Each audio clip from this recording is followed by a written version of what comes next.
Un hiver sans neige, la jeune Anna vit en Norvège, au nord de l'Europe. Petite, elle adore le 31 décembre, fête de la Saint-Sylvestre, un jour qui pour elle est symbolisé par la présence de neige. Aussi loin que remontaient ses souvenirs, les familles du bourg étaient montées en traîneau au chalet de l'Alpage, le soir du 31 décembre. Les chevaux étaient pansés et pomponnés pour la nouvelle année, et on accrochait au traîneau des grelots et des flambeaux qui brûlaient dans les ténèbres. Certaines années, on avait tracé une piste à la dameuse pour éviter aux chevaux de s'enliser dans la poudreuse. Mais à chaque Saint-Sylvestre, on allait à la montagne, non pas à ski ou à scooter, mais en traîneau tiré par des chevaux. Car sinon elle était magique. Le véritable conte de fées, c'était cette montée à l'Alpage. Anna adorait ce réveillon à l'Alpage et n'aurait su déterminer ce qu'elle préférait.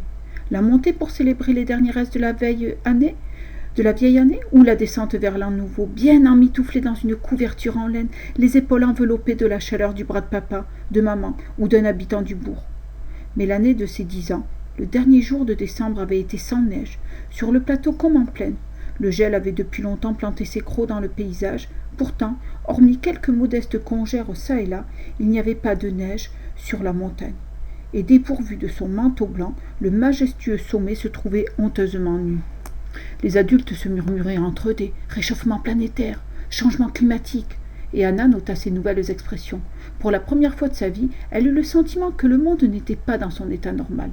En ce dernier jour de décembre, un cortège de tracteurs faisait donc route vers la montagne, et dans la première remorque se trouvaient Anna et une poignée d'autres enfants. Plus ils montaient, plus le paysage glacé apparaissait vitrifié. Il avait dû pleuvoir juste avant que le froid vienne figer tout ce qui s'écoulait. Ils aperçurent la carcasse d'un animal sur le bas-côté, et les tracteurs s'arrêtèrent. C'était un renne, raidi par le gel, et l'un des hommes expliqua que l'absence de nourriture l'avait tué. La disparition des espèces. Près de 70 ans plus tard, Nova, l'arrière-petite-fille d'Anna, se réveille un beau matin de 2082. Elle ouvre les yeux et s'appelle Nova. Tout semble nouveau, différent. Assise dans son lit, elle se tortille et au même moment, une lumière diffuse se répand sur la table de nuit. Elle s'étire vers la tablette dont la lueur croît. L'écran indique « Samedi 12 décembre 2082 ». Elle voit les contours de la pièce dans laquelle elle a dormi. Les murs sont rouge sang. Elle voit la pluie tomber à verse sur l'étroite fenêtre qui monte du plancher jusqu'à une plainte bleue sous la pente du toit. L'appareil fait pling et la photo d'un petit singe aux yeux tout ronds apparaît sur l'écran. Encore un primate dont l'extinction est confirmée. Dans la nature, le ouistiti a disparu depuis longtemps, car tout son écosystème a brûlé et séché. Mais voilà que le tout dernier individu en captivité est également mort. C'est regrettable, c'est triste. Oh, Nova a depuis longtemps installé l'appli Lost Species, qui d'heure en heure la tient informée des disparitions d'espèces végétales et animales. Il lui suffirait pour être tranquille de la désinstaller et de s'abstraire de ce qui se passe dans le monde qui l'entoure. Mais elle estime qu'il est de son devoir d'être humain de suivre la destruction en cours des biotopes de la Terre. Elle est en colère, elle est furibonde, mais c'est peine perdue, car il n'est rien qu'elle puisse faire. La cause principale de l'extinction de tant de plantes et d'animaux est le réchauffement climatique qui, il y a quelques décennies, s'est emballé. Si l'on revient seulement 100 ans en arrière, cette planète était merveilleusement belle. Mais au cours de ce siècle, le globe a perdu beaucoup de son enchantement. Le monde ne sera plus jamais comme avant. L'humanité a depuis des années mis un terme à ses émissions de CO2 dans l'atmosphère. Quelle stupidité! Mais retirer de celle-ci les gaz à effet de serre est impossible. La planète a franchi plusieurs points de basculement déterminés. Une évolution inquiétante. Afin de mieux comprendre ce qui est arrivé à la planète Terre, Nova fait une recherche sur sa tablette numérique sophistiquée. Nova est assise sur une petite clairière, sous le ciel étoilé qui scintille. Sa tablette sur les genoux, elle surfe et zappe pour découvrir ce qui est arrivé à sa Terre. Elle veut voir les destructions. C'est pour cela qu'elle s'est sauvée dans la forêt. Elle veut voir le monde se désagréger. C'est une activité si honteuse qu'elle ne peut pas s'y livrer dans sa chambre. Quelqu'un pourrait la surprendre.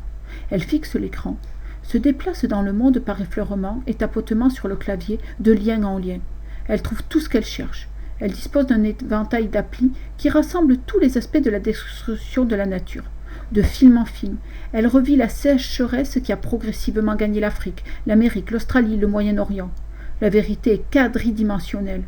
Elle voit des détails terriblement nets du monde naturel jadis si luxuriant et si varié, pour, l'instant suivant, assister à sa mise en place d'un processus qui, de bout en bout, n'est qu'un seul et unique nivellement. Elle constate comment des régions, des pays, des continents entiers ont perdu leur richesse d'espèces et leur enchantement. C'est facile avec la technologie Android. Ses doigts agiles dansent sur l'écran, mais la danse est macabre. Elle a accès à tous les bulletins d'information, tous les reportages et documentaires du monde. Elle zoome en avant et en arrière. La tablette est une machine à remonter le temps. Les sensations sont absorbées entre ces temps. L'appareil est doté de bons haut-parleurs et de nombreuses impressions atteignent l'âme par les oreilles. Non seulement elle voit les hommes abattre les forêts tropicales, mais en plus elle entend les tronçonneuses, elle voit l'œuvre des flammes et entend le crépitement du feu, elle voit des images effrayantes d'ouragans et de cyclones, et entend le fracas de l'eau, le hurlement du vent, et les cris et les sanglots des gens. Sauver la Terre. Anna finit par comprendre le sens de ses rêves dans lesquels, sous l'identité de Nova, elle perçoit l'avenir. Elle explique à son ami Jonas. Ola portait toujours la bague rouge, et un matin, elle est entrée dans ma chambre en disant que le monde et toutes les espèces de plantes et d'animaux disparus allaient avoir une autre chance. Elle jouait avec son rubis rouge, et il était évident que cette nouvelle chance avait un rapport avec la bague. Ensuite, la pièce s'est mise à chavirer, et à la fin, Ola chantait d'une voix à faire frémir.